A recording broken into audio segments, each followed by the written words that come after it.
And welcome to the 3 Point Review. I'm here with my co-host, Mr. Naya. We're going to talk about a couple of things this week that we've looked at, and we've said, you know what, I want to rant about this and talk about this with the Touchliner audience. So I think we're just going to kick right off with some very clear frustration that Mr. Naya has over here. Do you want to start us off with your first point, Josh? Alright, let me just preface this by saying that both of our teams just got knocked out. He's alright, he's fine because his team's in a final. Yeah, I'm very pissed off. Yeah. It's true, you grew up with it. Honestly, I grew up, you know what, even in our banter era, we were still in the top six, we're still in Europe, and we're out of it now. We're out of all of that. So when we are doing bad and we're struggling and you see one of our greatest ever players pick out the team, not just pick out the team, but pick out our captain who is dragging us to results, for some reason, gets my blood boiling. Because Roy Keane, can I just say, I didn't watch you. I was too young to watch you. From the words I've heard from my dad, my uncle, my granddad, honestly, you were the best captain they've ever seen. And fair play, I back that. You are the best captain the United's ever seen. But that should not be the bar to which you hold other players. That's not fair, okay? That just because you won however many, like 6, 7, 8 titles, great. But we are not there anymore. We are crap. And Bruno Fernandes is there dragging us to results, to wins, to points, even if it's a draw, whatever. There was a time, I think, including this goal, I think our last 7 goals have involved Bruno Fernandes somehow. And that is ridiculous. Like, it's not like we're Liverpool and, you know, Salah's there pulling the strings. We don't really have a striker. Bruno Fernandes is the only player, he's the only player in Europe's top 5, I think, that has like 100, 100 shots and 100 tackles or something like that. He's everywhere. I saw him playing right back today. I saw him playing left back today. I saw him in midfield. I saw him up front. He does it every game. That you cannot question this guy's commitment. Yeah, he's a whiny little bitch. Yeah, he looks like a rat. Fine, I give you that. But he is one of the best players in the league. And if he was at Arsenal, Arsenal, City, Liverpool, Chelsea, even Newcastle, he would be getting a lot more recognition, I think. He is, on his day, is world class.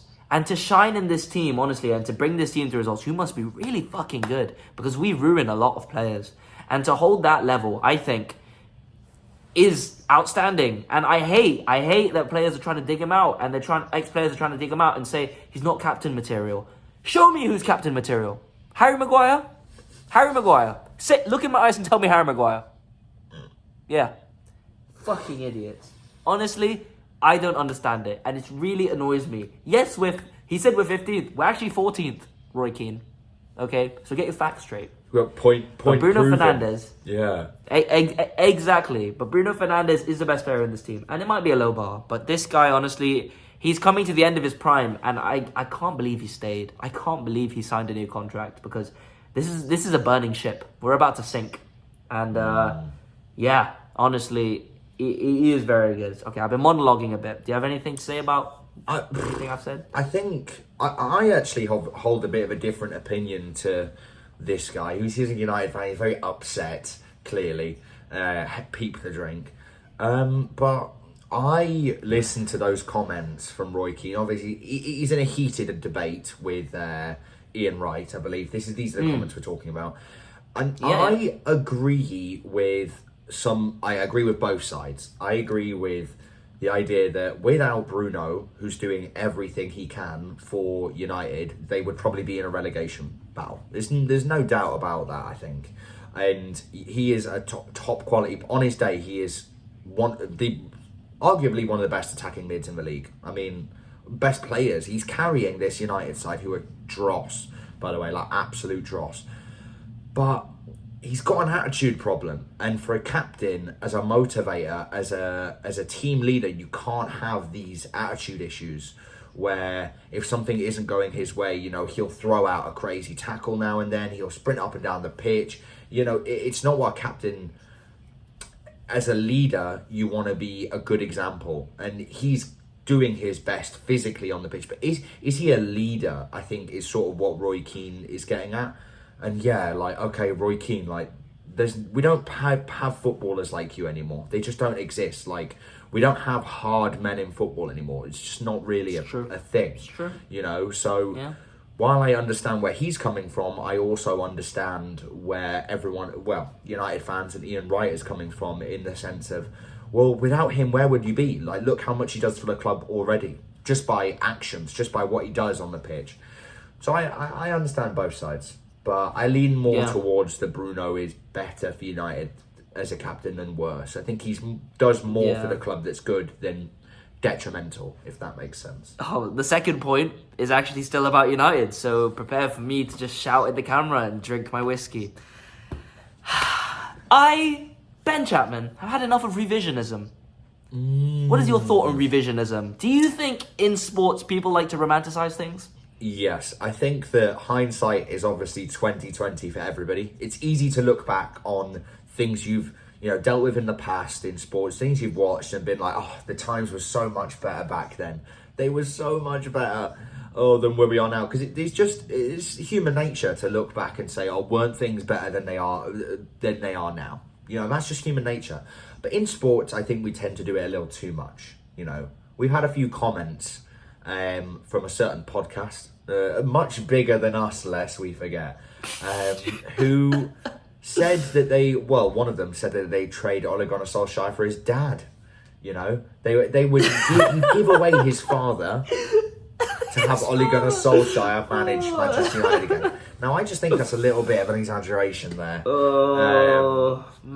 Ole was not that good. If we're talking about managers that were that good, I'd trade my dad to have classic I wouldn't Ranieri trade my dad. back.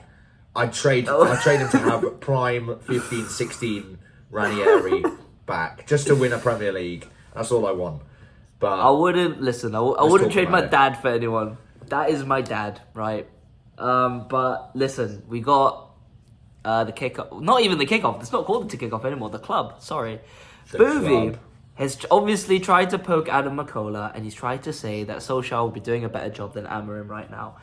And I am a firm believer of, you could put Pep Guardiola, you could put Jesus Christ there, and nothing would happen. These players are so helpless, you could put the Son of God in front of them, and they still wouldn't perform.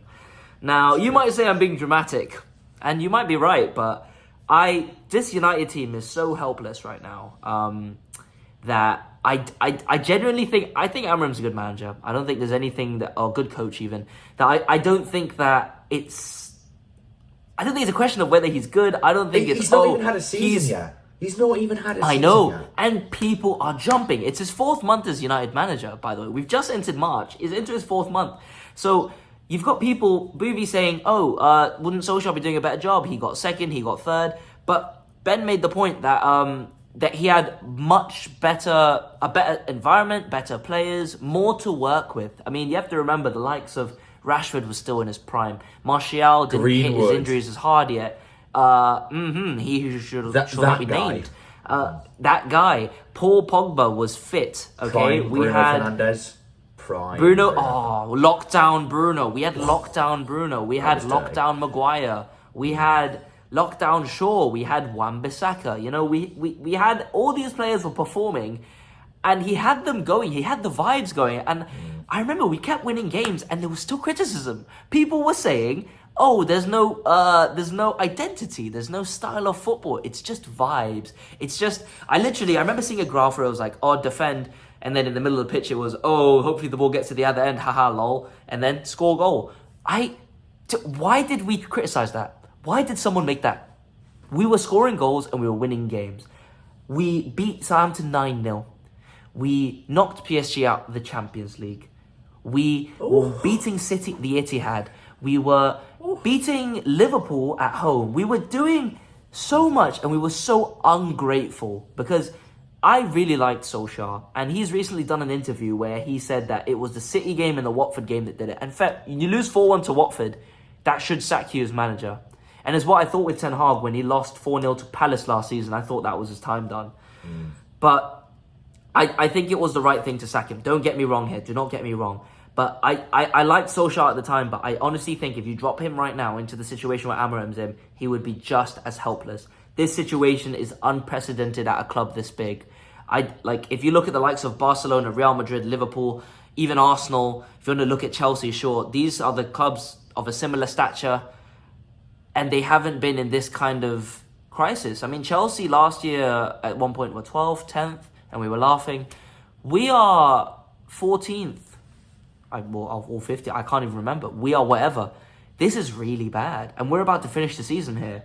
So it's an unprecedented place, and it's so easy to just go and say, oh, if this, if that. I've seen some people say that they want Paul Pogba back. Shut up. Shut up right now. He's one of the worst signings. Good idea. One of the worst signings in our history. And look, it's so easy to go back and say, and I love the Solskjaer years, but I honestly think that football fans, sports fans, like you said, romanticize things way too much, and it can be to our detriment sometimes. It's talking about probably the biggest game of the month, I'd say. Ben, lead us in. March 16th, history will be made when Newcastle win the Carabao Cup. Inshallah, inshallah, inshallah. But before we get there, we're having a few bumps in the road. Okay, so just a few, obviously, just a few. Just a few. We spoke earlier about, Anthony Gordon getting this red card. Now, if Newcastle appeal it or not, we don't know yet. It's a bit early. We're just recording right after the game today. So we'll see if Newcastle try to appeal that. I don't really think anything's going to come of that, to be honest. No. But it means that Anthony Gordon's banned for 3 games, which obviously leads into the Carabao Cup final. I'm getting PTSD. I've seen this script before. I've been here before. Nick Pope against Liverpool.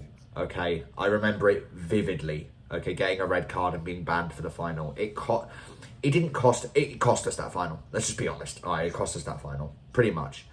Although we weren't that good, that final. We weren't really that good. But we're starting to have a few more bumps. That's Anthony Gordon, our starting left winger, out.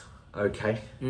Isak went off today early with the same groin-related injury, an issue that he had in the Liverpool game. So that's really worrying. Okay. I do not want to start Callum Wilson against Liverpool at Wembley. Because if that happens, then I just won't even watch it. I'll just go home.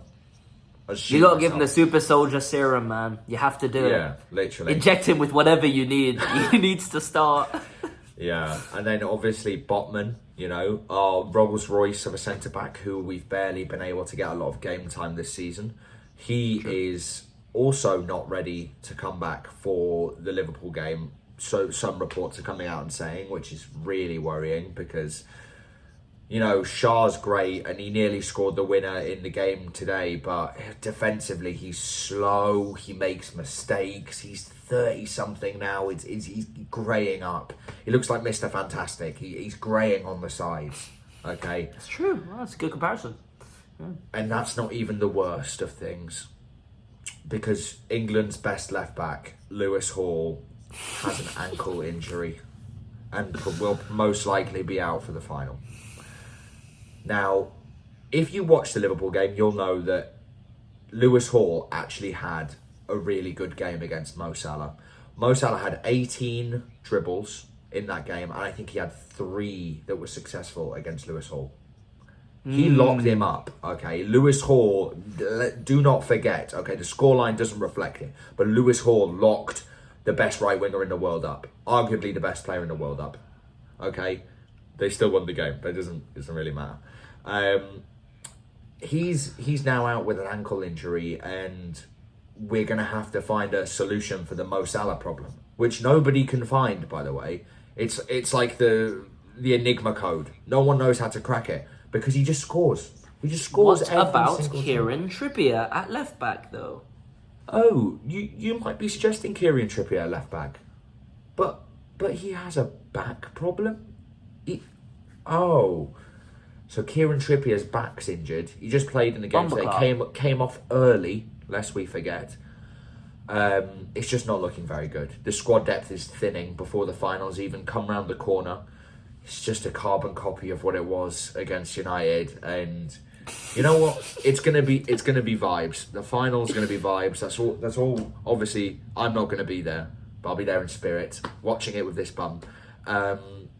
It's just we'll gonna get be a the vibes pints final. in. We'll get the pints in. Shots Don't worry about that. Yeah. But yeah, the final's looking less and less likely to be won by Newcastle by the game week, and I don't know. I want to get a quick prediction out of both of us as to what's going to happen, because obviously we're 2 weeks out now. We've got a couple of injuries who have just hit today. Yeah. What do you think? I was so hopeful for you guys. I was literally gonna fucking paint my face black and white, but it's not looking good, bruv. So I'm gonna say that Liverpool turn you over 2-0. I honestly, if Isak isn't 100% fit, you haven't got a chance. That is the only player in your team that's close to world class. Is world class, I'd say. Is world class. Definitely. I think. What do you think? We really need other players to, stand up if Isak's not going to be